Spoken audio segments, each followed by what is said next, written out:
Hello everyone, welcome to my channel Shakuntala daily life. আমি শকুন্তলা আজকে চলে এসেছি তোমাদের মাঝে নিয়ে একটা অন্যরকম কেক।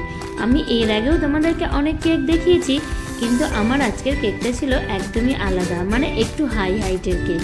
তাই ভাবলাম যেহেতু এই কেকটা একটু অন্যরকম আছে, তাই আমি তোমাদের সাথে এই কেকের ভিডিওটা শেয়ার করি।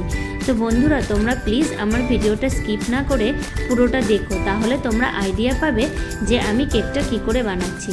অ্যাকচুয়ালি আমি কেকটা আগেই বানিয়ে আইসিং করে ফ্রিজে রেখে গেছিলাম, কারণ কেকটা আইসিং করার পরে যতক্ষণ ফ্রিজে থাকে, যত বেশি ফ্রিজে থাকে তত বেশি ফিনিশিং ভালো আসে। তাই আমি স্কুলে যাওয়ার আগেই সব কিছু কমপ্লিট করে চলে গেছিলাম। আজকে স্কুলে একটু তাড়াতাড়ি ছুটি হয়েছে, তাই আমি কেকটা ডিজাইন করা শুরু করে দিয়েছি। এই দেখো, কেকটার মধ্যে আমি পিঙ্ক কালারের ক্রিম দিচ্ছি। আসলে কাস্টমার আমাকে বলেছিল আজকের কেকটা পিঙ্ক কালারের বানাতে, মানে আমাকে ছবি পাঠিয়ে দিয়েছিল। যার মেয়ের বার্থডে, তার আজকে এবার ফার্স্ট 1 বছরের বার্থডের কেক, তো তাই বলেছিল একটু যত্ন করে ভালো করে বানাতে। আমি সব কেকই যত্ন করে আর ভালো করেই বানাই, তো তার মধ্যেও কাস্টমাররা আমাকে ছবি দিয়ে দিলে আমি ওদের পছন্দের বানাই। এই দেখো, আমার কেকটা পুরো আইসিং কমপ্লিট হয়ে গেছিলো, তারপরে আমি এটাকে ডেকোরেশন করছি। এই যে আমার এখন কেকটা পিঙ্ক কালারের ক্রিম দিয়ে পুরো কমপ্লিট হয়ে গেল। আমি এরপরে এবার অনেকগুলো ফ্লাওয়ার বসাবো। তো তোমরা প্লিজ পুরো ভিডিওটা স্কিপ না করে তোমরা দেখতে থাকো যে আমি কি করে কেকটা বানাই। যদি তোমরা ভিডিওটা স্কিপ করে করে দেখো, তাহলে তো তোমরা বুঝতেই পারবে না যে আমি কিভাবে কেকটা বানাচ্ছি। তো চলো বন্ধুরা, লেট স্টার্ট, তোমরা দেখতে থাকো।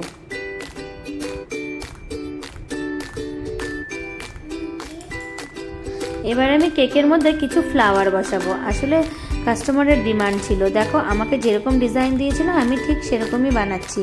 তো আমি একটা একটা করে ফ্লাওয়ার বসিয়ে দেবো। আমি কেকের মধ্যে ডিজাইনটা শুরু করলাম। তো তোমরা দেখতে থাকো যে ফাইনালি কেকটা কী রকম হয় দেখতে। তো কেকটা সত্যি খুব ভালো হয়েছিল। তো দেখো তোমরা আমি কিভাবে কেকের মধ্যে ডিজাইন করছি।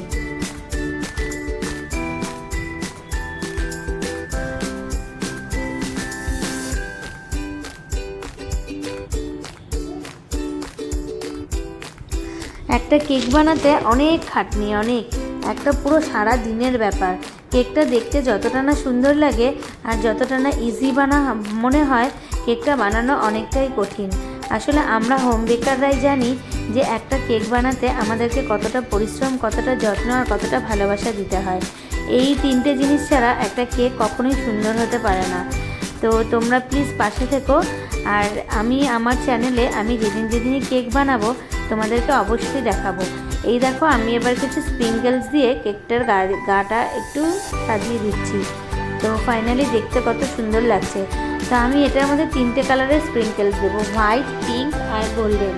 তাহলে জিনিসটা বেশ ভালো ফুটবে। কিন্তু আমার মনে হচ্ছিল শুধু হোয়াইট কালারের স্প্রিঙ্কেলস দিলেই বেশি ভালো লাগতো, কিন্তু যেহেতু কাস্টমারের ডিমান্ড, কাস্টমার ফটো পাঠিয়েছে, তো আমাকে তো সেম বানিয়েই দিতে হবে। তো সেই জন্য আমি 3টে কালারেরই স্প্রিঙ্কেলস দেবো। তো তোমরা বন্ধুরা দেখতে থাকো যে ফাইনালি কেকটা কেমন হয় দেখতে। তো অ্যাট লাস্ট এটা যখন কমপ্লিট হয়ে যাবে, আমি তোমাদের পুরো কেকটা দেখাবো।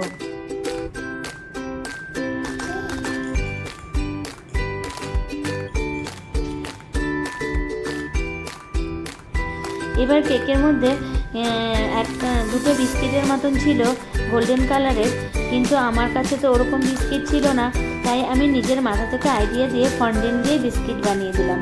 দিয়ে তারপরে ওর মধ্যে গোল্ডেন কালারের স্প্রে করে আমি কেকটা সাইডে বসিয়ে দেবো। কেকটার মধ্যে ঠিক যেমন ছিল আমি ঠিক তেমনই করেছি। তো এই যে ফন্ডেন্টগুলো দেখছো, এই ফন্ডেন্টগুলো কিন্তু খাওয়া যায়।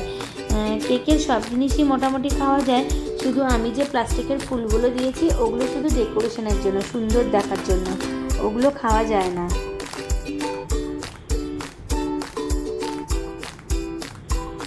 ফাইনালি দেখো বন্ধুরা, আমার কেকটা রেডি। আমি তোমাদেরকে এখন আমার কেকটাকে ঘুরিয়ে ঘুরিয়ে দেখাচ্ছি। তোমরা কিন্তু প্লিজ কমেন্ট বক্সে জানিও যে আমার বানানো কেকটা তোমাদের কেমন লাগলো। তো আজকে এই অবধি বন্ধুরা, টাটা, বাই বাই। আমার পরবর্তী ব্লগে তোমাদের সাথে দেখা হবে। আমি আরও অনেক ভালো ভালো ব্লগ তোমাদের মাঝে নিয়ে আসবো। বন্ধুরা, তোমরা প্লিজ পাশে থেকো আর আমার এই চ্যানেলটিকে সাবস্ক্রাইব করে আমাকে এগিয়ে যেতে সাহায্য